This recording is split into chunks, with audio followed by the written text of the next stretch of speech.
Umabot na sa halos 100 piso ang presyo ng diesel sa ilang gasolinahan kasunod ng tatlong utay-utay na oil price hike. Sa La Trinidad, Benguet, 99.25 ang kada litro ng diesel sa isang gasolinahan.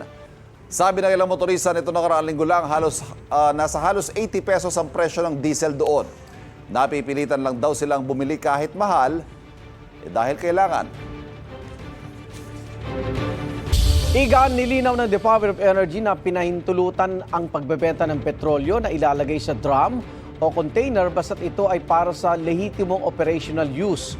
Ayon sa DOE, kabilang sa mga pinapayagang bumili ng maramihang produktong petrolyo ay ang mga nasa industriya ng pangingisda, pagsasaka, telekomunikasyon at iba pa.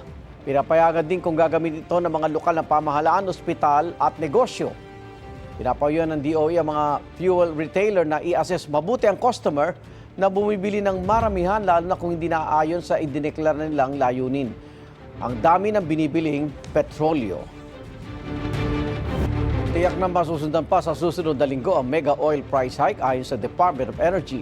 Ang panukala magbibigay ng emergency power sa Pangulo para bawasan o suspindihin ang fuel excise tax. Certified as urgent na ni Pangulong Bongbong Marcos. May unang balita si Maki Pulido. Majority Leader. Mr. Speaker, I move to recognize... Sa Lunes, nakatakdang isa lang sa ikatlo at panghuling pagbasa ang House Bill 8418 na layong bigyan ng kapangyarihan ng Pangulo na suspindihin o bawasan ang excise tax sa petrolyo kapag may national o global economic emergency. Certified as urgent na ito ni Pangulong Bongbong Marcos. Sa kanyang liham kay House Speaker Faustino D., sinabi ng Pangulo na kailangan ng panukala para agad makaresponde ang pamahalaan sa di pangkaraniwang pagbabago sa presyo ng petrolyo. Dahil sertipikado na bilang urgent ng Pangulo, mapapabilis ang pag-aproba sa panukala. Hinihintay na rin ang bersyon ng Senado sa kaparehong panukala.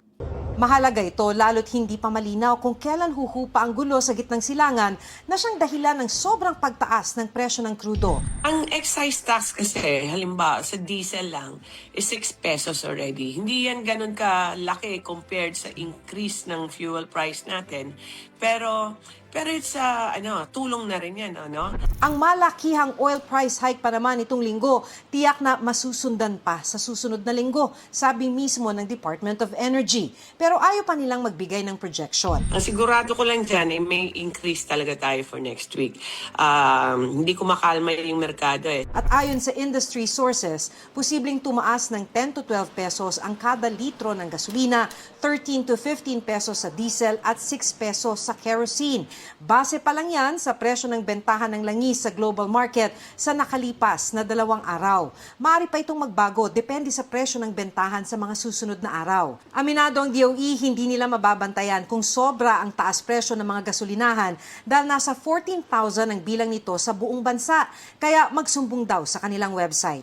Sa gitna ng di maawat na pagtaas ng presyo, wala na raw patid ang dating ng mga nagpapagas sa gasolinahang ito sa Quezon City. Hindi na po ito normal kasi po nung nakakaraan, isa-isa lang po yung dating. Ngayon po, bultuhan po, marami po sila. Inabot po namin yung pagtaas uli ng presyo, kaya ngayon pa lang po, nagkakarga na po kami ng gas. Para makatipid naman po kahit paano. Pero ang iba, Sunod sa Agosto lang, wala man kami budget para mag-imbak ng mag-imbak eh. Kaya kung ano lang yung presyo, yun na lang ma'am.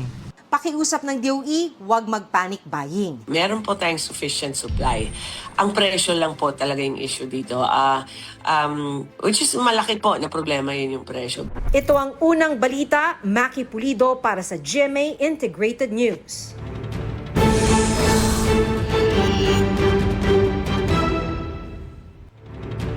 Umaabot sa hanggang 700 pesos kada sako ang itinaas ang presyo ng pataba o fertilizer kasunod ng mega oil price hike ngayong linggo. Ayon sa Samang Industriya ng Agrikultura o SINAG, mula sa dating 1,500 pesos, nabibili na ngayon ang kada sako ng pataba sa 2,000 hanggang 2,200 pesos. Sabi ng SINAG, asahan na rin ang pagtaas ng production cost ng palay dahil sa pagmahal ng pataba. Humiling na raw sila sa Department of Agriculture ng 6,000 pesos na fertilizer subsidy para sa kada ektarya ng taniman. Tumigil muna sa pagpalaot ang ilang mga isda sa Kawit, Cavite dahil sa mega oil price hike. Ayon sa ilang mga isda, mas malaki pa kasi ang ginagastos sila sa pagpapakarga ng diesel sa kanilang bangka kaysa sa kinikita nila. Ang ilan napilitan na raw maghanap ng ibang pagkakakitaan para makaraos sa pang-araw-araw. Apektado rin ang mga nagbebenta ng isda sa ilang pamilihan doon dahil kailangan nilang magtaas ang presyo, bunsod ng kulang na supply. Nauna nang inanunsyo ng Department of Agriculture na mamamahagi sila ng fuel subsidy sa mga kwalipikadong magsasaka at mangingisda sa susunod na 2 linggo. Ayon naman sa Senate Committee on Agriculture Chairman Senador Kiko Pangilinan, bubuo na rin sila ng panukalang emergency fuel subsidy para sa mga mangingisda. May pinag-uusapan ding supplemental budget ang Kongreso para dagdagan ang ayuda sa mga mangingisda. Gusto mo bang mauna sa mga balita? Mag-subscribe na sa GMA Integrated News sa YouTube at tumutok sa unang balita.